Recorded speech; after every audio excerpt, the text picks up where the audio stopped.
Welcome to Will and Share in the Face of Truth.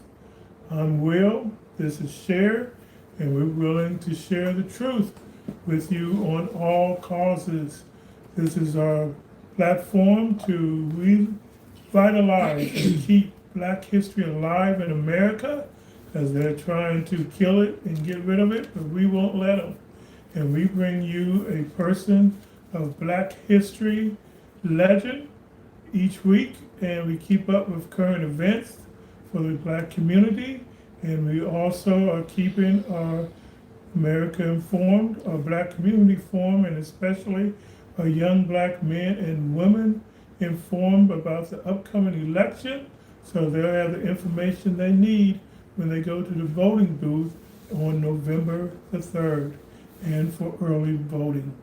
So this week we have my wife's Shiro, Ida B. Wells. We're going to be having our lesson today. So we ask you sit back and listen as we bring you the story of Miss Ida B. Wells. Share. Thank you, Will. Hello. Hi, everybody. Welcome to the platform here at the Face of Truth, as my husband Will have already given you that solicitation. So we're glad you're here tonight, and we hope you enjoy this lesson on Ida B. Wells, because we are touching on a very touchy subject tonight, and it is dealing with lynchings in America. It goes along with what some of her work contributed to, okay? Okay. So Ida B. Wells, her early life. Ida B. Wells was born on July 16, 1862, in Holly Springs, Mississippi, while her family was still enslaved. Less than a year later, the Emancipation Proclamation declared enslaved people in Confederate states free, sorry about that. Her parents were James and Lizzie Wells, who became active during Reconstruction, strongly believed that education was a path to freedom. Her father helped in establishing Rush College, that's R-U-S-H, one of the earliest historically Black colleges, at the age of 16 years old. There was tragedy that struck in their family. So in 1878, it was the yellow fever epidemic, where both of her parents and one of her siblings died. And rather than allow her remaining brothers and sisters to be separated from her, she convinced local authorities that she was old enough to be their guardian, and she became a teacher just to support the family. And so we want to touch a little bit on Ida B. Wells, her early life, and how that her parents were a big influence in her life when it came to education, Will. Okay, and her father helped to establish Rush College, which was one of the earliest historically known Black colleges. Okay. And again, we see education was the main focus back in those days. Yes. They truly believed that education was the key of getting them out of the bondage that they were in and helping them to advance. That's so true. Very good point there. However, we see that, tragedy struck in 1878 in Ida B. Wells's family, and she lost both her parents and one of her siblings as well. And then at the age of 16, she ended up taking her brothers and sisters, her remaining brothers and sisters, into her own care, okay, because she didn't want her family broken up. And that's understanding now. That shows the strength and the resilience, really, of Black families, because this is what we do, even in times today. A lot of times we have tragedy and we have things that happen in our lives that, we have no control over, but yet we have to step up to the plate sometimes to fill shoes that we normally wouldn't have to fill. And so even though she was 16 years old, she had a mind to take care of her siblings, okay? Her remaining siblings, after her parents had passed away, and after one of her siblings had passed away from the yellow fever. So that's a very important note about Ida B. Wells, okay? Because it really takes a person with a heart and a mind and a dedication to step into those and fulfill those shoes of her parents for the rest of her siblings. Okay, so fighting segregation. While teaching in Memphis, Tennessee, Ida B. Wells experienced racial discrimination firsthand. Okay. In 1884, she bought a first-class train ticket, but refused to move from the ladies' car to the segregated car. Railroad employees forcibly removed her. She sued the railroad company and initially won her case, but the Tennessee Supreme Court later overturned the decision. The experience convinced her that the legal system alone would not end racial injustice. Okay, and so we see here how that she was bought tickets to get up and probably leave out of Tennessee because of the racism that she experienced early on in her life. And so while she was on a railroad, she sat in really what was called the women's area. Okay, and so they wanted her to move to the back of the train and let somebody else have her seat. And she would sit with the colored people that were made to go to the back of the train, but she refused to do that. Okay, and so then there were those employees that forcibly removed her from where she was sitting, and therefore she ended up taking them to court, and she did win her case, but the Supreme Court later overturned the decision in Tennessee. Okay, so we see that black people, from early on, were not getting due justice as anybody else. Okay, and so she realized that the legal system alone would not end racial injustice. So becoming a journalist, writing under the pen name Lola Wells, began publishing articles criticizing unequal education, segregation, and discrimination. She eventually became co-owner and editor of the Memphis Free Speech and Headlight. Her fearless reporting made her one of the best known black journalists in America. The event that changed her life: in 1892, three of Wells's friends, Tom Moss, Calvin McDowell, and Will Stewart, owned a successful black grocery store in Memphis. Their business competed with the nearby white-owned store. After tensions escalated, a white mob lynched all three men without a fair trial. This transformed Wells's life forever. She began investigating lynching instead of accepting the false explanations commonly printed in newspapers. So we see here a successful business. They always say that we should have our own business, get your own business, separate from us. But then when we succeed, they get jealous and they ended up lynching. Why would they lynch these three men? No reason at all except for the fact that they were jealous and that they were successful. Exactly. And that's the mentality of white America, has been for years. When they see black people get something and succeed in it, the whole history of it, the mob comes and destroys it because of jealousy. When we see white people succeed, we don't do that. We mind our business. That's right. So don't say, like the man said last week, we're more white than black. No, we're not. And thank God we're not. That's so true, Will. Thank you very much. That was very well put, because it's so sad. Because America is a big place, okay? And I believe it's big enough for everybody that's here to have a little piece of the pie, okay? And so it's so sad to hear how, just people that were coming out of having to deal with slavery and have to deal with injustices and have to deal with, wrongdoings because of the color of their skin, and how that, like you said, when our black people began to prosper and make and have things for themselves, how they were persecuted for that. You think about Black Wall Street. You think about the different massacres that took place in different places. It's probably about 13 massacres that I've read about myself that have taken place across America, where they burned down businesses, where they burned down houses, where they lynched our black people. It's really, really sad. Jealousy is crueler than the grave. My mom, my dad used to say that jealousy is crueler than the grave. And we really have nothing to be jealous over one another for, because like I said, America is a big place, and it's big enough for everybody to have a small piece of the pie. Not one group of people is not meant to have everything, okay? one group of people is not meant to just take what they want to take, from other people that are trying to get to the top just like them. And it's really a sad story that we have in this country to see this happening then, and it's still happening today. Okay, so that was well put, Will. Thank you. Investigating lynching. Okay, rather than rely on rumors, Wells gathered court records, newspaper reports, eyewitness testimonies, and statistics. She demonstrated that many lynching victims had committed no crime. She argued that lynching was often used to maintain white supremacy, eliminate black economic competition, intimidate black communities from voting or exercising their rights, and enforcement of racial segregation through terror.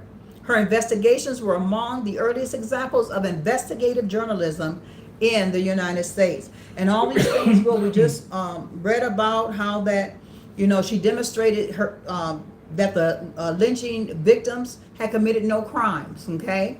So they were just hung. Why? Because of the color of their skin. And it's so sad, okay? And so all the things that she used to maintain white supremacy, this is why they were hanging and lynching our black people then, and this is why some of our black people today are still being hung, okay? To eliminate black economic competition, intimidate black communities from voting or exercising their rights. What's going on today? We have a presidency, we have an administration right now that's trying to stop the vote of black people. And it's happening more in the South than it is in the North, but it's really happening all over, okay? And so we need to pay attention to what's going on. And the last thing she did, she proved, was the enforcement of racial segregation through terror.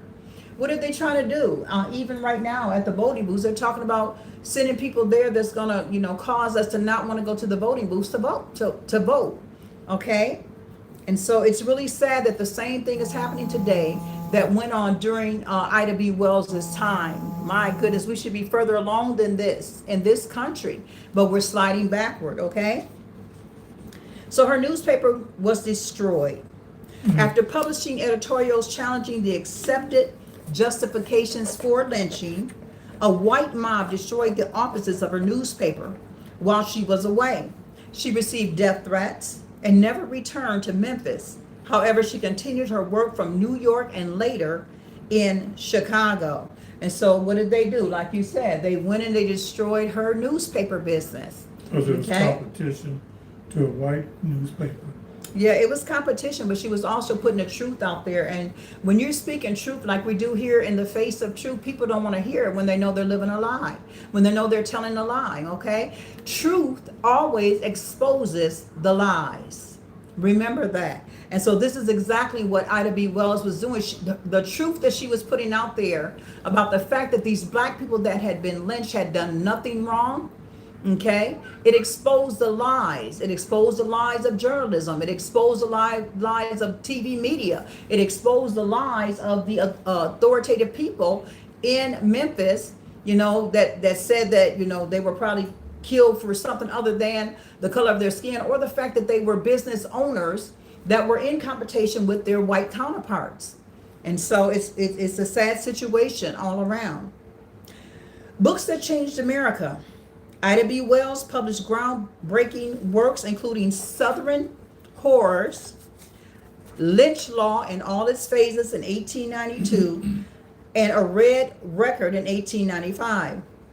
These publications documented hundreds of lynchings with evidence and statistics exposing racial violence to readers in America and Europe.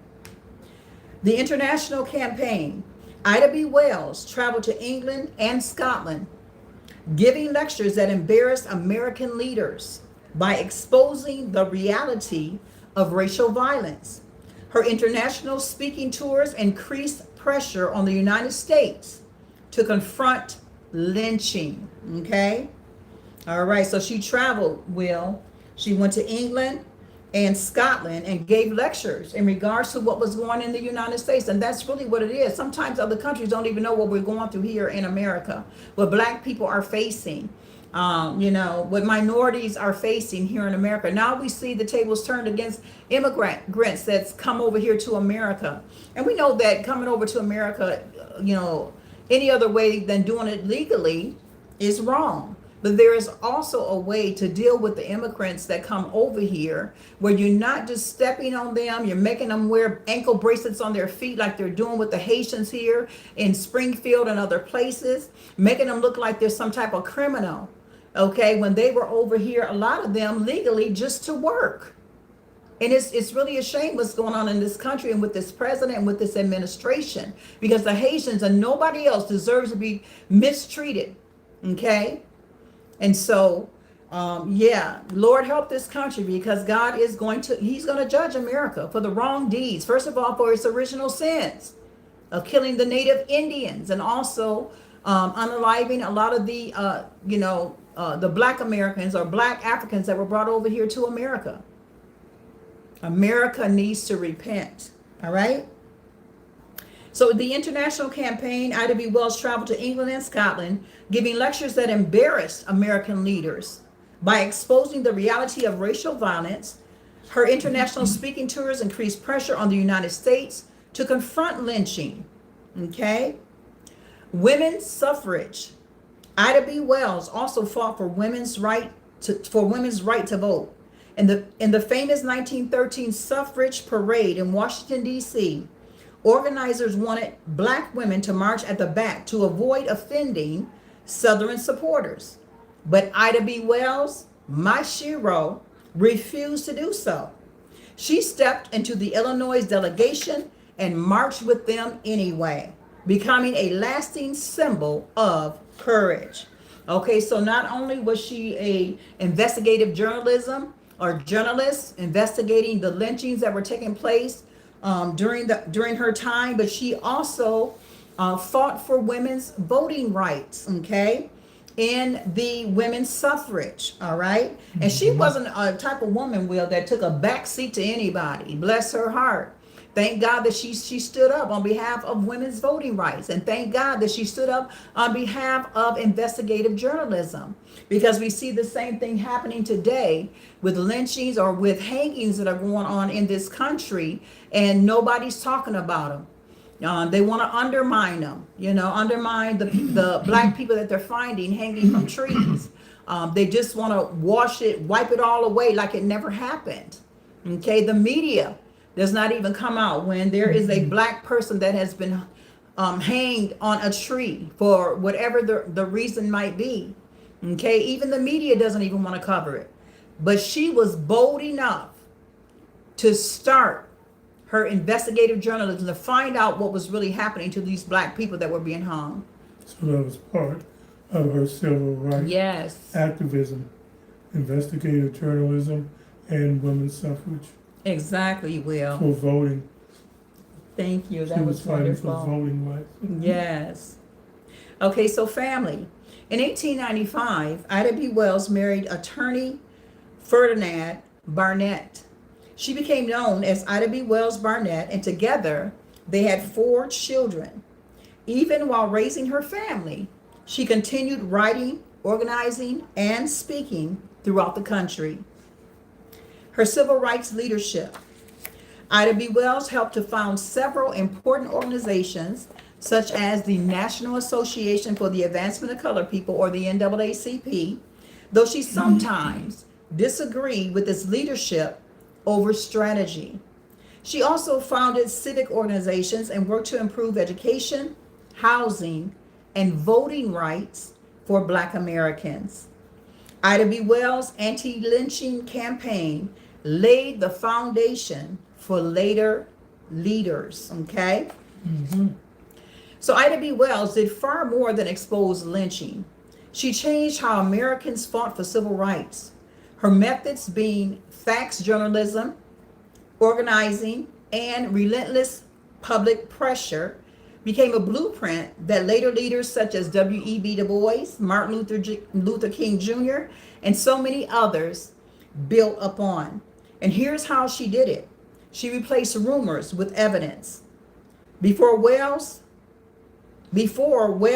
many newspaper newspapers repeated the false claim that lynchings were mainly punishment for crimes.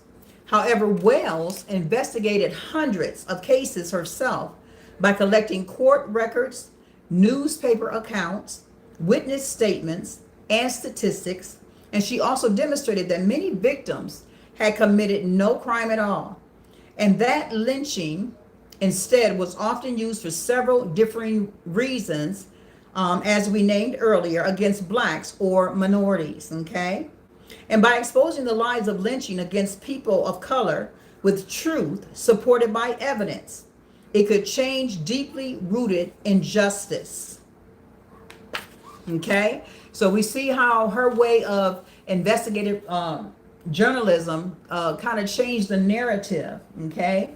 Because there were other media outlets and stuff that were putting false claims out there as to why black people were found hung or found lynched and whatnot have you, which were lies. And so she exposed those lies that even the media was trying to tell concerning the lynching of black people in this country.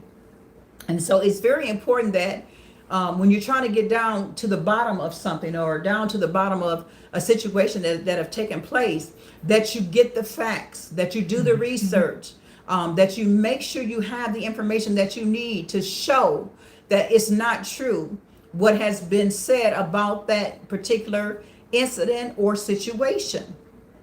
Do your research. Yes. This is what Ida B. Wells did. She did her research and she came back with truth, okay? So that she can debunk all the lies that were being put out there about black people, okay? Will, did you have anything you want to add to that? Okay, so I'm going to turn it over to you to read these, if you don't mind. Hopefully your voice won't get too cracky. But yeah, we need you to help us read. Thank you. Okay, W.E. Du Bois would later use a similar approach, relying on sociology, statistics, and historical research to expose racial inequality in works such as The Philadelphia Negro and The Souls of Black Folk. Wells created investigative civil rights journalism. Instead of accepting official accounts, she asked questions such as these: who benefits? What actually happened? And what does the evidence show? Decades later, journalists covered the civil rights movement and used the same methods. Their reporting on events like the Birmingham Campaign and the Selma marches helped reveal racial violence to the nation and the world.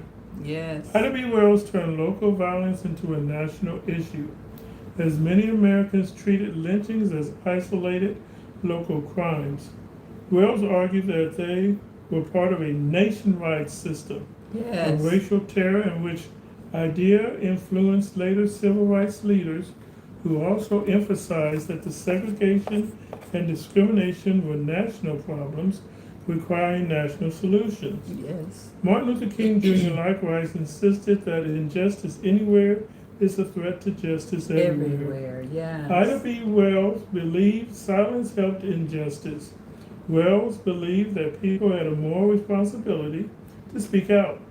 She once wrote that the way to right wrongs is to turn the light of truth upon them. I love it. Martin Luther King Jr. echoed this principle throughout his ministry and in his speeches and writings. He argued that remaining silent on the face of injustice allows evil to continue. She helped build civil rights organizations. Wells was one of the founders of the NAACP in 1909, among others. She challenged segregation in court, fought voter suppression, supported equal education, and helped in bringing about the landmark Brown versus Board of Education decision. I just want to add something there, Will, and that is, I love what she said. And she said the way to right the wrongs is to shine the light of truth upon it. And this is why we do our show, In the Face of Truth, because we are here to debunk the lies, okay? And so truth always uncovers, okay, or exposes the lies. And so this is why we started this platform. So I do love her idea about that. And that is the way to deal with lies, and that is to shine a light of truth upon the lies. Okay, let people know and understand that, look, what was said or whoever said it, it was a lie, and this is what the truth is.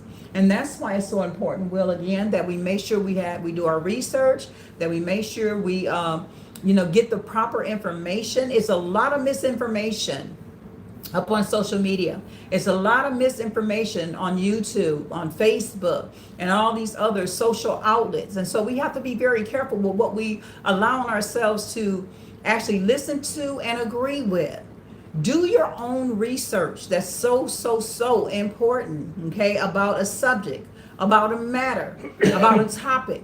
Do your own research and get the facts, okay? Get the truth, so you're not caught up in believing a lie. And just like we have going on right now, and that is, our voting rights are being threatened, basically taken away from us. And then we have other things that we're faced with right now. Our civil rights has been stripped from African American people. We have to stand up, but make sure we do the legwork. Make sure we find out the right information to be able to put out here. So we're not feeding people, just trying to give them something so that we can make a check or get a dime from.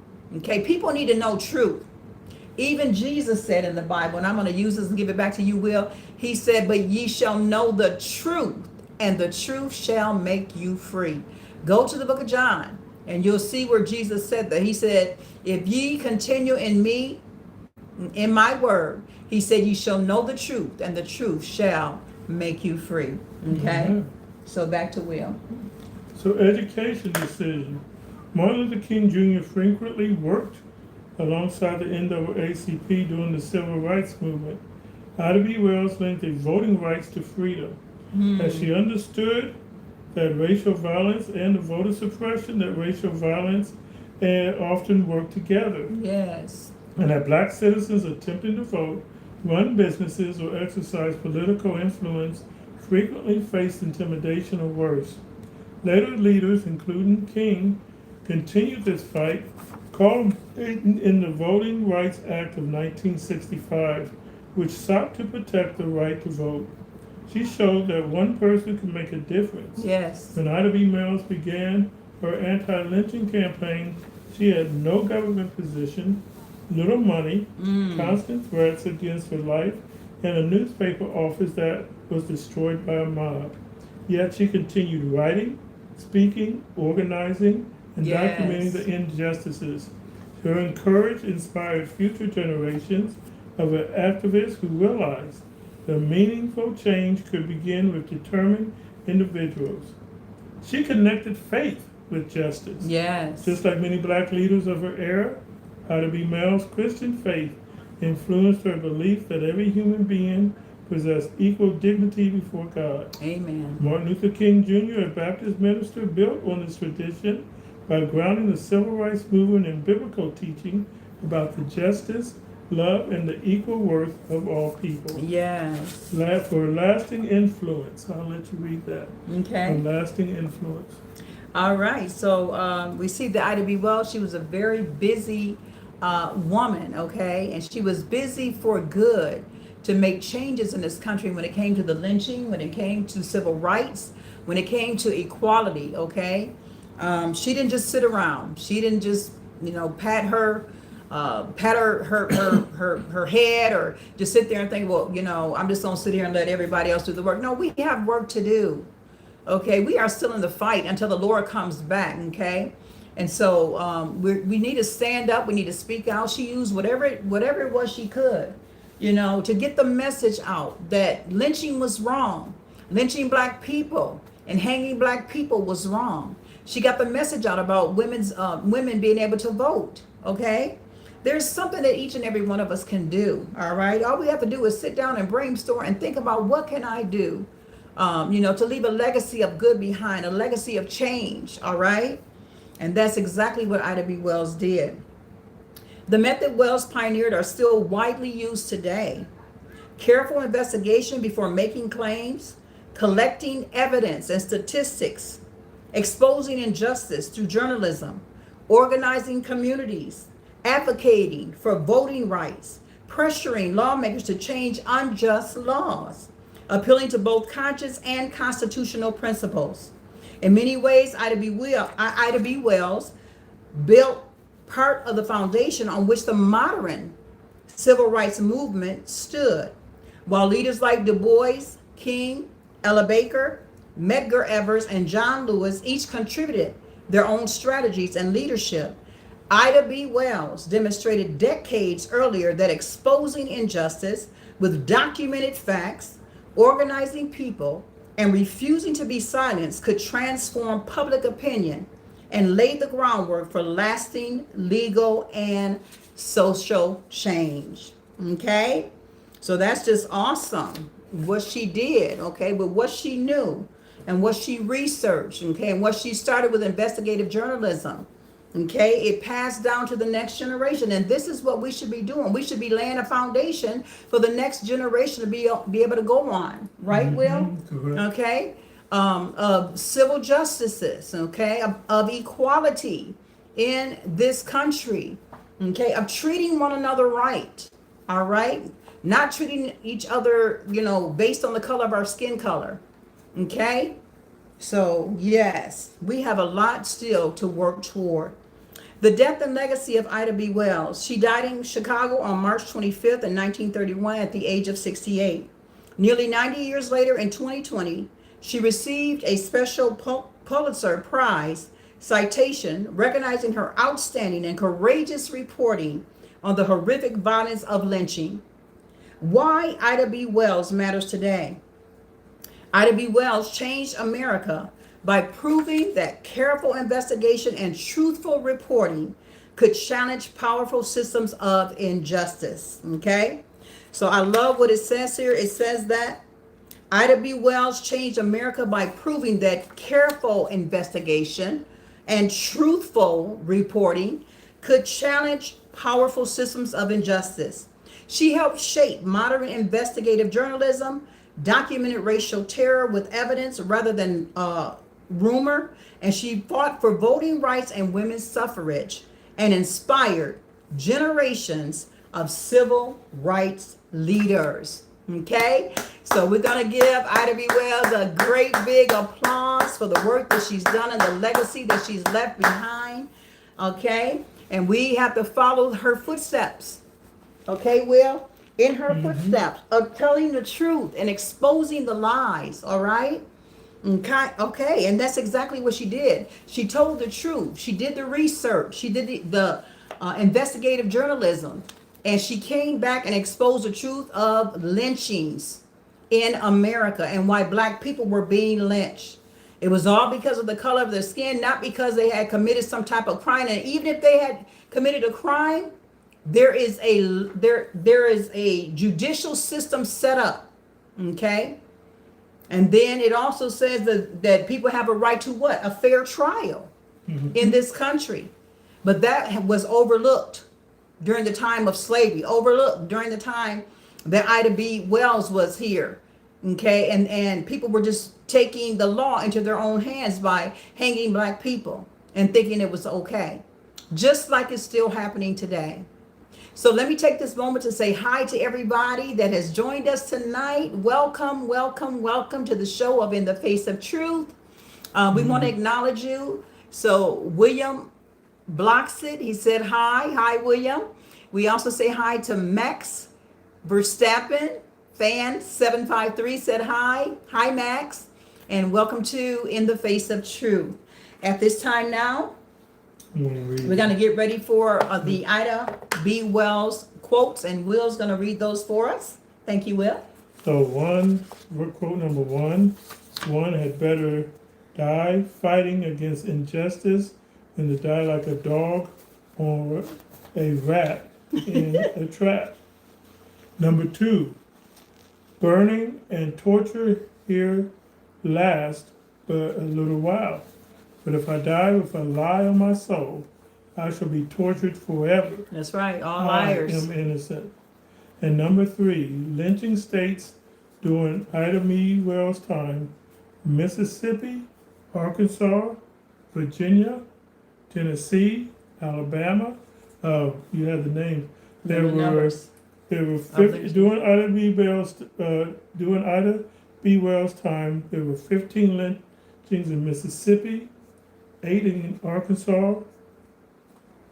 Virginia had 5, Tennessee 15, Alabama 12, Kentucky 12, Texas 9, Georgia 19, South Carolina 5, Florida 7, Louisiana 15, Missouri 4, Ohio 2, Maryland 1, West Virginia 2, Indiana 1, Kansas 1, and Pennsylvania 1.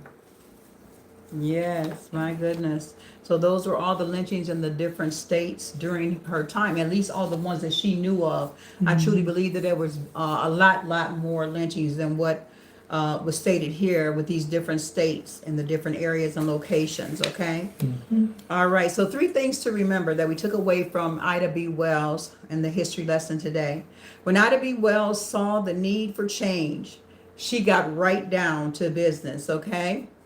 And that comes from her seeing her 3 friends that own their own business being lynched, okay, because they were in competition with their white counterparts who had a business as well. Number 2 is don't believe everything you hear on the news outlets or through social media, as it could be misinformation. Do your own research into the matter at hand. So don't believe everything you hear, okay? All right. And number 3, truth always exposes a lie. Love truth, speak truth, and live truth regardless of the opposition that comes against you. Okay, so those are the 3 things for us to remember pertaining to Ida B. Wells' story. All right? Okay. So now you have some additional information about Yes. the lynchings here in America. So we're going to turn it over to you Okay. and let you share that with us. All right, so this is a very touchy subject, as I said from the beginning, because it actually goes with the story of Ida B. Wells and her investigative journalism into lynchings in this country. And so it says several African Americans and individuals have been found hanging from trees in public spaces across the United States in recent years, sparking intense scrutiny, independent family inquiries, and civil rights investigations.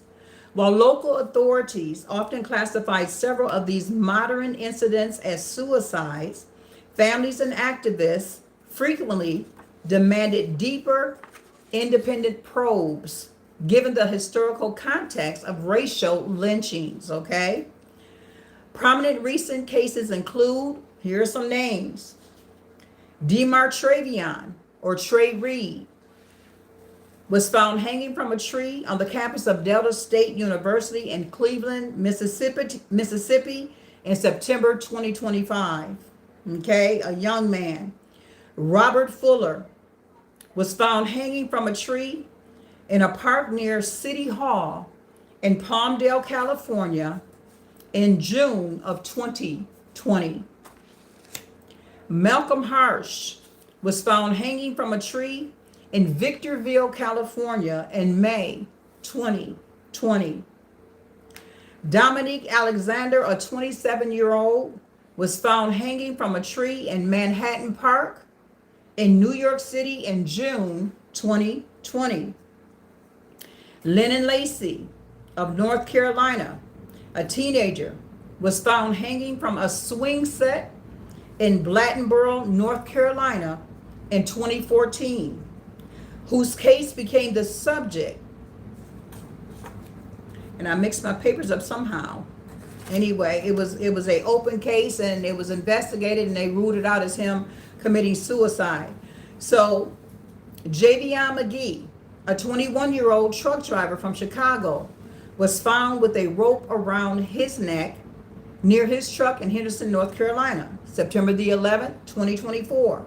His death was ruled a suicide. Trevante Jamal Schubert Helton was found hanging from a tree in Swallow Creek Wildlife Management Area in Hiawassee, Georgia on February 24, 2024. His death was ruled a suicide. Denoris Richardson, 39 years of age, was found hanging in an abandoned house in Colbert, Alabama. A state autopsy ruled his death a suicide. Earl Smith, a 58-year-old black man, was found hanging from a tree in Albany, New York on June 11, 2025, and his death was ruled a suicide. A young lady, aged 31, Yolna Lubrin, was found hanging from a tree in Orlando, Florida on September 28, 2023, and her death was ruled a suicide. Omari Bryant, age 18, was found hanging from a tree outside the Southern Pines Inn in Homerville, Georgia on December the 5th, 2020. His death was also ruled a suicide.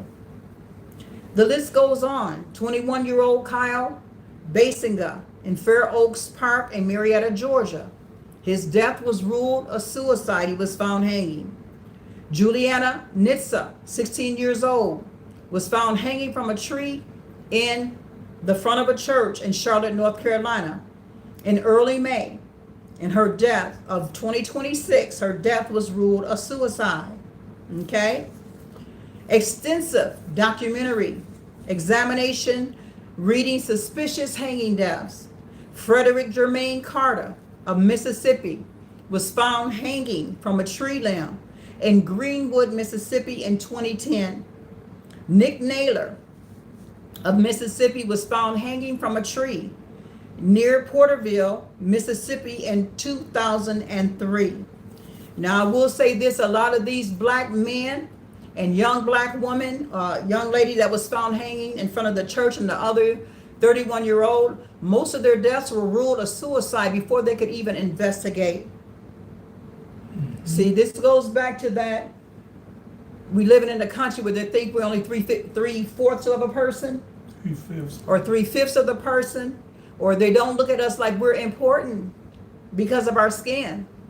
These are children and people that belong to families, that had families that loved them. And let me say this also, and that is that God sees everything. There is nothing hidden. Whoever committed these crimes, whoever hung these black people or unalived these black people, God knows who you are. And eventually it's going to be uncovered. Okay? We said it earlier, and that is that truth always exposes lies. Okay? Truth always exposes cover-ups. All right? So pray for these families. Pray for their parents. Pray for their children. Pray for their loved ones. So historically, thousands of documented racial terror lynchings of African Americans took place across the United States between 1877 and 1950. We're not even up to the 2026 mark, Will. Mm-hmm. Okay? Predominantly across southern states like Mississippi, Georgia, and Texas. Documented extensively in archives maintained by organizations such as the Equal Justice Initiative. And a lot of our information about the different ones that were found hanging or lynched, if you want to say lynched, came from News One. All right, so that's the source. Now I'm going to turn it over to Will. I want to say she was honored in 2020 under the Biden administration. Yes. They passed the anti-lynching law.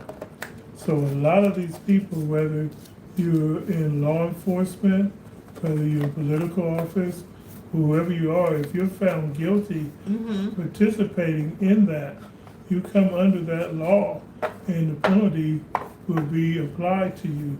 So a lot of them are just ruling it as a unaliving homicide, suicide. Yes. But if they find out that these law enforcement, if they find out that these nationalists, that these organizations, there is a law on the book that they can be charged with. So I think that's a lot of reason why they immediately are saying it's just a suicide, because if they do investigate, a lot of chickens are going to come home to roost. Yes. And that anti-lynching law, which President Biden passed, he passed that law. Yes, he and did. Now it's in the books.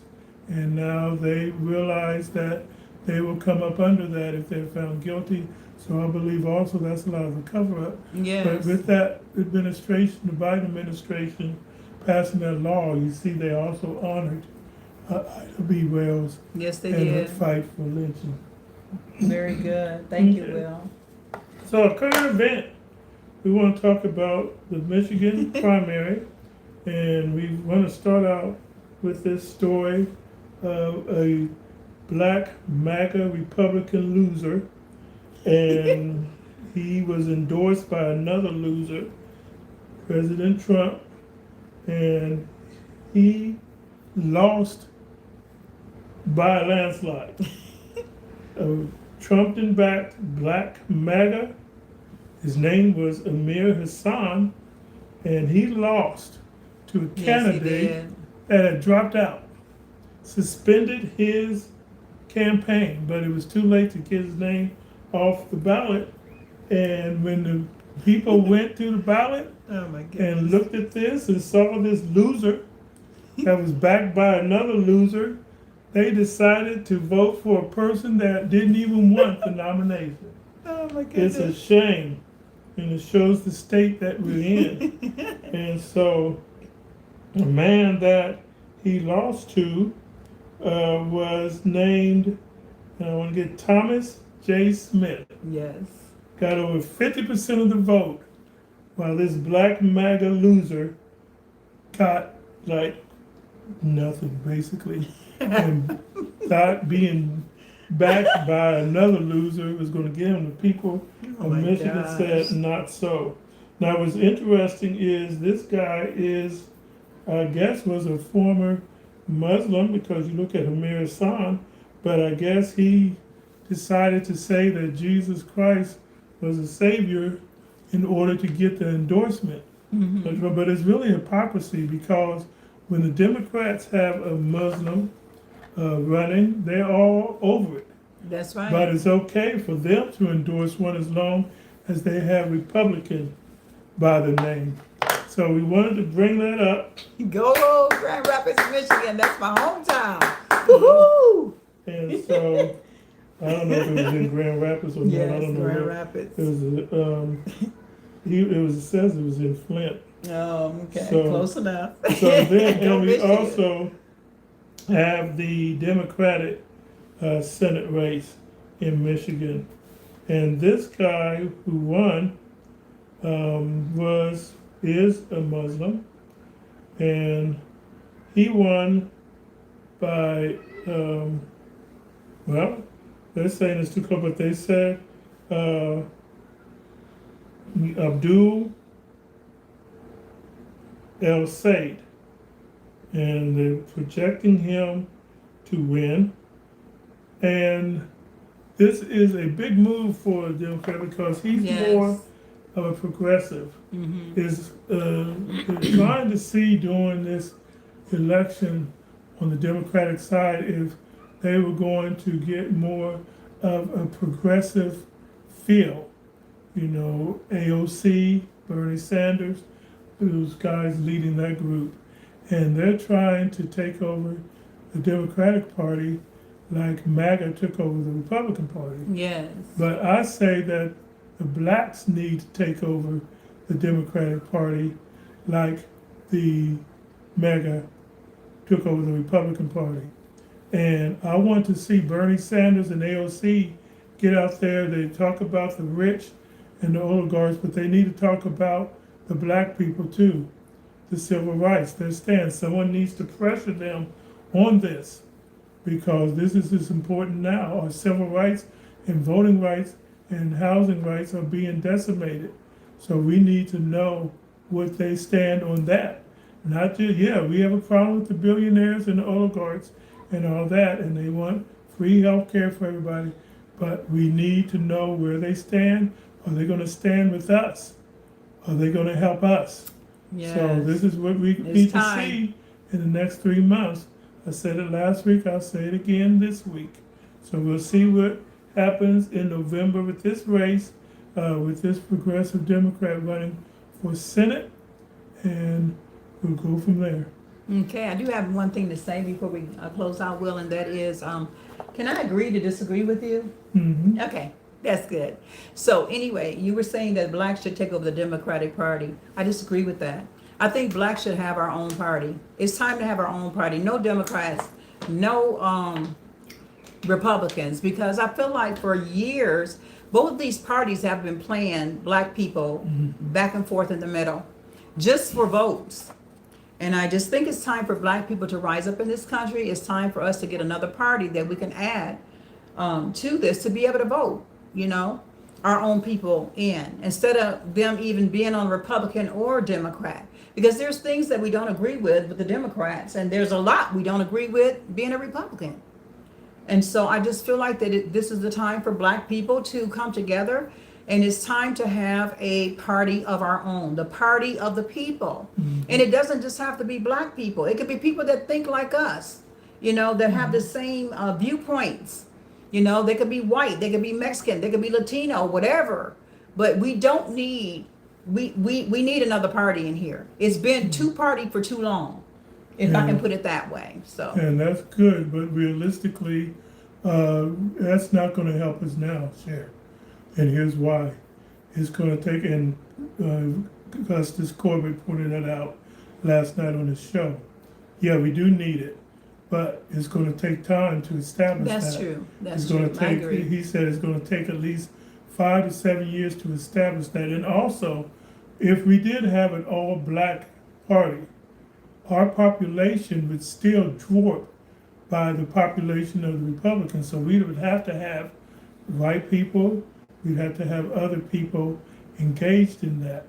So yeah, we do need that. We need to start working on that. Just like I say with the Libertarian Party, the only time you see them is like 4 weeks before election. Or the Green Party. You know, the Green Party, yeah. You need to start doing, where they're at now. They only pop up with 3 weeks before the election. Then you can't do that. You've got to build. Yes. You got to build. And people didn't know what you're standing for. Right. So we as a black people do need to get started on that. And I'm not talking about Robert Massey and Marjorie Taylor Greene and that other Democratic that Miss Sabby Sabs is for. No. No. Oh, That party. okay. The Sabby was saying that Marjorie Taylor Greene Okay. and Massey and another Democrat was putting together. No. Because Marjorie Taylor Greene was part of the problem. That's right. Okay? That's right. But here's the situation. We need ones that are really uniquely involved in it. So, but right now, to get this changed around, the Democratic Party is the one. Now, I'm not telling you to vote for it. That's I'm right. not saying it because I have my problem with the Democratic Party too, and I'm telling you, and like I said tonight, they got to step up to the plate. Right. But they're the ones, because you know for a fact, though, that you're not going to get nothing from the Republican Party. That's true. They have the spirit of More of the Jefferson same. Davis, which is the devil, That's right. which is a racism, bigoted, anti-black spirit. That's right. So you're not going to get nothing from them. So the Democratic Party is the one That's that all. we have to get in office I and take agree. over until we get and start working on our own party. So yes, I agree with you. In the future, we need to work on having another party. Yes. But right now, today in 2026, it's the blue. I can't believe I'm saying that, being an Ohio State fan. But blue. For one time, in November, I'm going to say go blue. Vote blue. And we have to start to get Not this. Republican. taken. No. Hey, No. what's he saying? No. No, we don't want to vote Republican. We already did that, and look Republicans at are the shape we're tearing in. America up, and if you don't see it, I ask God to open your eyes. They are tearing down America, and Yes. especially Donald Trump and the ones that's pushing their negative ideology, their false perceptions of white nationalism, racism, and all the other stuff. They are tearing down and dividing Americans, and if you vote for them, then God help you, okay? So Because I'm you're a part of the thinking, problem who's that too. saying that? Ray Shamrock. I can only think that Ray Shamrock is one of those that want to keep the racism Yes, going, want exactly. to keep blacks down, want to take away our rights. It's a shame on you, Ray. Yeah. We'll be praying for you. Amen. Okay, so pray for Ray. He wants to keep black people in their place, as they say. Suppress He's and against oppress. civil rights, fair housing, against voting for black people, for all people. He's probably racist, and we feel for you, but we're going to pray for you. Yes, we do. And we pray will for take you off because we ask you to be polite with your comments. You can vote for who you want to, and we're not telling you who to vote for, but we look at the facts, man. We just taught on that. Look So at the whatever facts. your Do next your comment research. is, will apply to yourself. Yes. So what did he say? Oh, you called yourself a simpleton. Well, we agree with that. Okay, well, what can you say? The Republicans are racist. You want to Yes, vote they Republican? are. Yes, they are. 10 years, I said this last week. 10 years, MAGA has made their point clear. That's right. MAGA has said they want to take black people, put them in their place, take away their civil rights, erase black history. And that's what they're doing. And you agree with them because you're saying vote for them, so what do you call? Why the name calling? That's not a name calling. It's That's telling the just truth. telling you what you are. It's telling Okay. the truth. In the face of truth. That's what we are. And we're not going to spend no more time on it because you, again, have been proving yourself to be wrong. And there are other channels that you can go to if you don't agree with us, so you can go there. Thank No, you we're very- not racist. We love the Don't- Lord don't argue Jesus. with Okay. him. People know who we are. He's talking about himself. We're not even going to spend time on it. Exactly. Bye-bye, So, Ray. thank you all for joining us.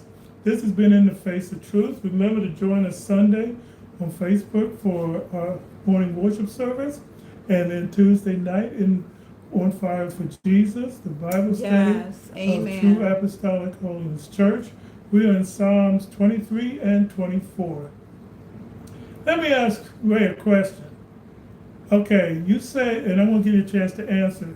You're a Republican when the commander-in-chief makes all them comments and makes all them racist comments and calls them names and disrespects and all that.